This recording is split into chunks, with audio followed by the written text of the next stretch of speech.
Right, welcome to the Perspective Podcast. This is number 7, um, and it's based on a book that'll give you great insight retrospectively in your life, is what I think, and it's something I've thought about quite a bit, and I've read that book many times, and I'll share that with you in a practical example.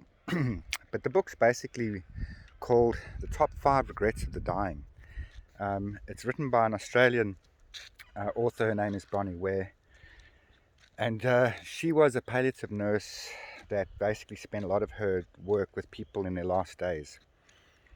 And the reason I brought this up is not for a morbid discussion, but for actually a very positive discussion in terms of how changing your perspective in retrospect, looking at people that have had that experience, how that can maybe help you change your perspective in your life, wherever you are, no matter what age you are, actually, there's always the time.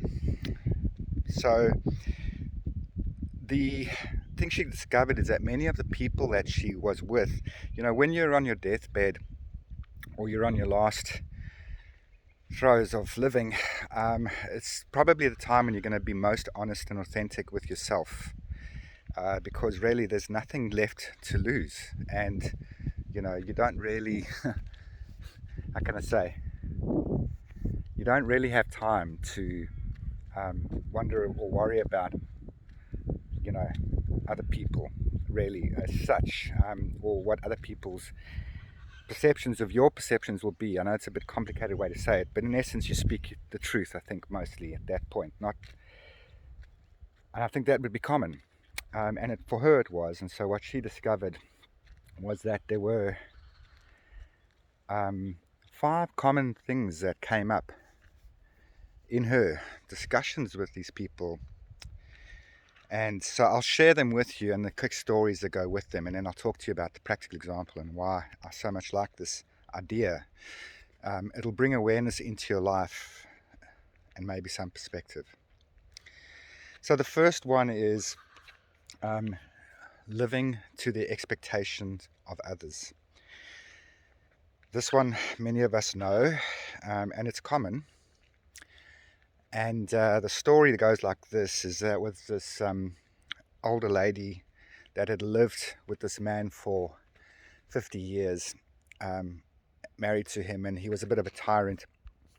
And she basically did the right thing as a mother.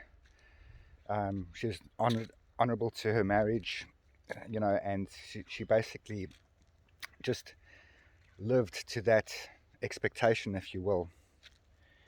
And eventually he got frail, and she was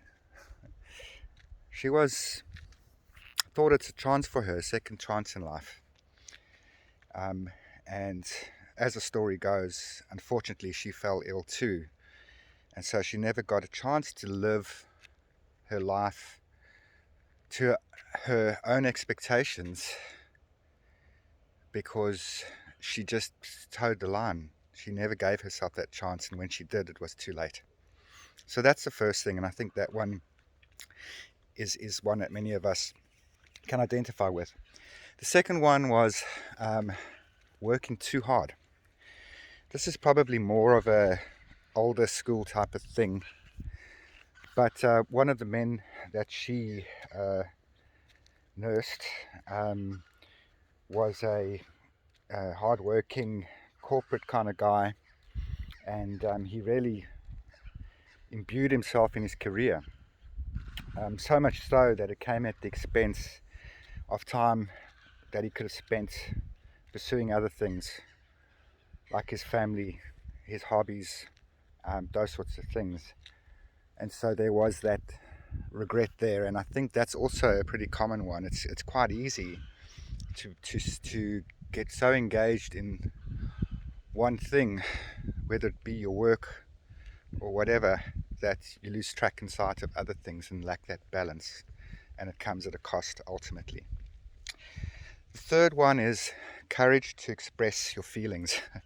So this one was, I think it was a guy that came from Europe. He was in the prisoner camps, I think, and lovely guy and all the rest of it, according to the story, and you'll read it in the book if you do. And he essentially he saw that love to him was not expressing your feelings, it was more about transactional. So it was teaching his kids about money, it was paying for things, sending them to the best schools, those sorts of things, which are noble pursuits, but also, and that, I think that probably was very common for people coming out of that war period. And so I guess his regret was that he never really found a way to express his love, which was clearly there for his children and his family, in any other way than through dollars and cents. And so that was something that he regretted. The fourth one is staying in touch with friends. This one's kind of self-explanatory, but how many of us lose touch with people or friends that were so resonant in our lives? And this is very common these days. And so maybe now's a good time to think about that. Maybe make a list of the people in your life that have been friends or people that you'd like to reconnect with if you haven't. Because looking back, it might be something that you would regret not doing. And then the last one was letting myself be happier. Now, so this is about happiness being a choice. She had a client who was sort of escaped a bad marriage, and then became a super independent CEO woman. But she also seemed to be very unhappy in her last days.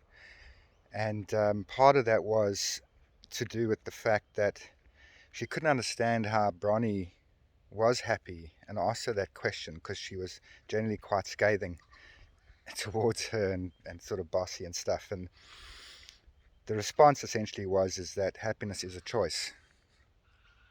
And I think I believe that it's an outlook, it's a choice that you can make in your life. And I know a few examples of people that literally have made that choice.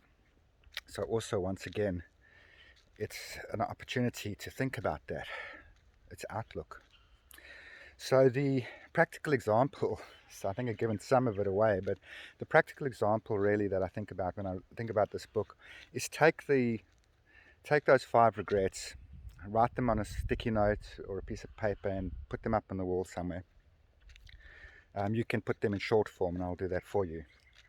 And look at them and think about them from time to time.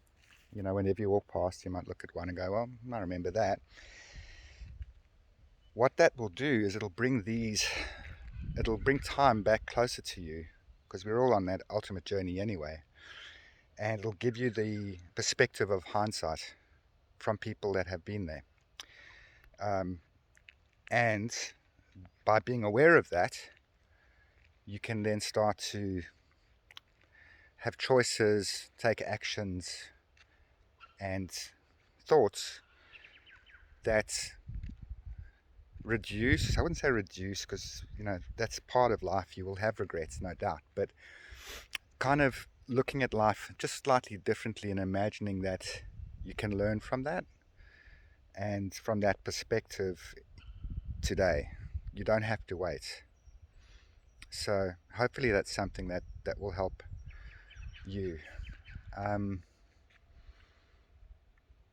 That's all for today. Thank you for watching. Peace and love.